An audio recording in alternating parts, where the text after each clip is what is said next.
Hello guys! Hello! This is for Sagittarius. Welcome dito sa ating channel. Kapalaran 888. Welcome guys! Alamin natin kung anong messages, vibration, gabay, energy para sa lahat ng Sagittarius.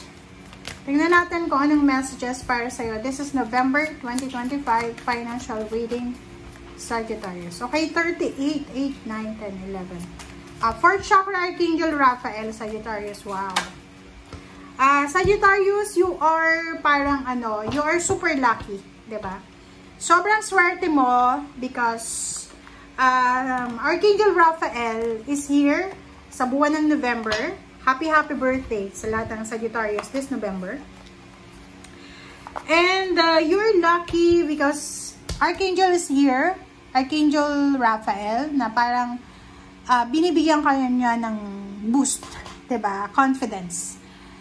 Binibigyan ka ni Archangel Raphael ng knowledge, ng wisdom para maging mas matalino, mas maging masipag, mas maging motivated sa kung ano man ito na ginagawa mo. Kumbaga, si Archangel Raphael ay tutulungan ka niya para mas maging focus ka sa trabaho, maging creative, bibigyan kanya ng healing, emotion, financial, spiritual, parang ganon.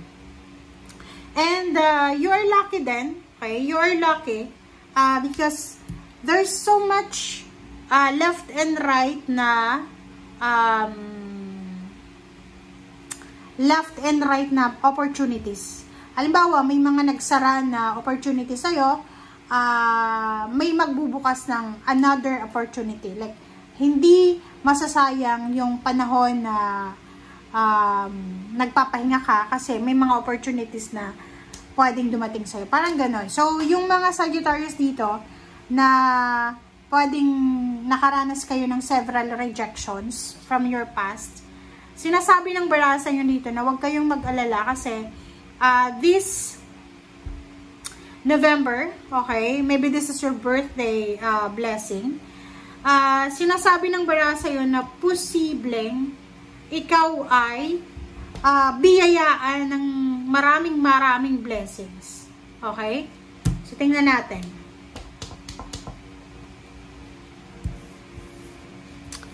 Okay.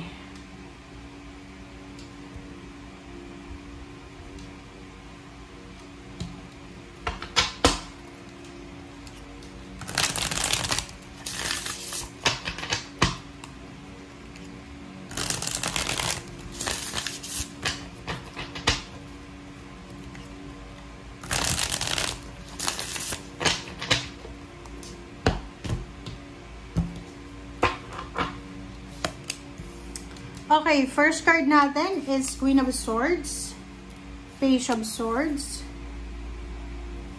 Six of Pentacles, and Ace of Swords. Okay. So, dito sa barahang ito, sinasabi ng baraha sa'yo dito na merong posibleng balita.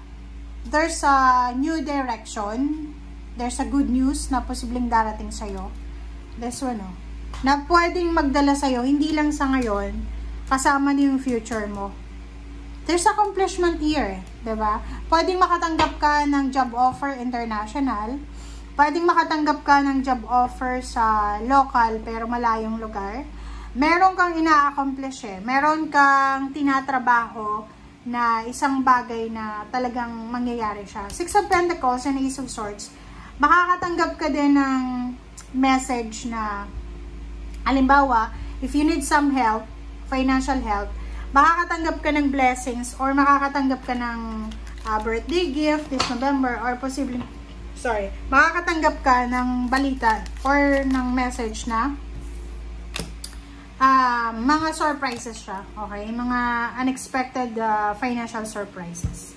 Page of Cups and Nine of Cups, sinasabi ng baraha sa'yo dito na in the near future, ano man itong tinatrabaho mo sa ngayon, kasi sobra kang workaholic kahit saan ka pumunta, alam mo isa sa mga zodiac signs na sobrang workaholic is Libra, Scorpio, Sagittarius, parang ganon.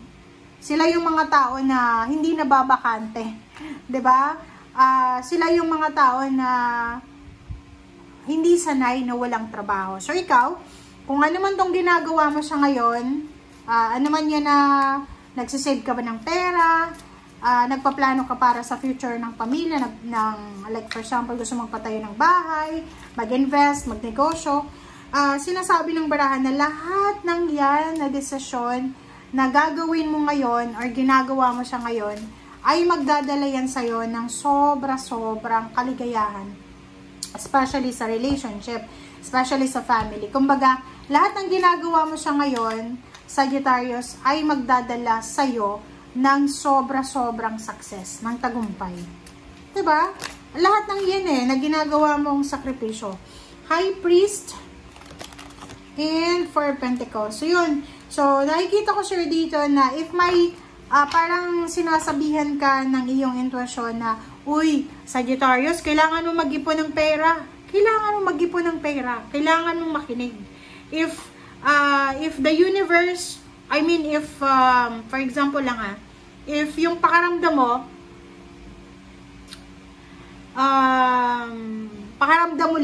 parang nararamdaman mo na may bumubulong sa'yo na, uy, Sagittarius, huwag kang munang bisyo ng bisyo, kailangan mag-save ng pera. Kailangan, yun din yung sundin mo. Okay? Or yun yung, basta makinig ka sa kung ano yung sinasabi ng iyong intuition. Alright? So, let's check. Suspended person, o yung mga hindi natin kailangan sa ngayon, mga unhealthy habits, unhealthy lifestyle, yung mga luho, this November or starting this November, kailangan natin na iwasan muna pansamantala. Mag-iwas tayo kasi magde-December kailangan mag-save ng money para sa, maybe you're planning for a very expensive Christmas holidays, parang ganun. So, kailangan mo na mag-save or parang ganun, nawala na ako. Okay, 8 of Wands. So, sinasabi ng bara sa'yo dito na expect several messages, expect good news, diba? So, kung makikita mo dito, ang ganda. So, financially, talagang magiging sobrang successful ka. Kung makikita mo yung 6 of Wands, sinasabi na isang balita, isang good news ang posibleng matatanggap mo. Like salary increase, higher position, recognition, awards, rewards, or pwede din additional payments, bonuses, parang gano'n. So, pwedeng makatagpo ka ng isang tao na pwedeng magdala sa'yo ng swerte, o yung taong ito ay matutulungan ka niya para umasenso. And posibleng makakatanggap ka din ng balita na posibleng maging rason para maging financially stable ka, or parang maging rason para makaipon ka ng pera, or para makuha mo kung ano yung financial needs mo. Bonuses, 13-month pay, kung ano man na bonus payments niya yan, posibleng parating sa'yo ngayong December or November. Thank you guys. Bye!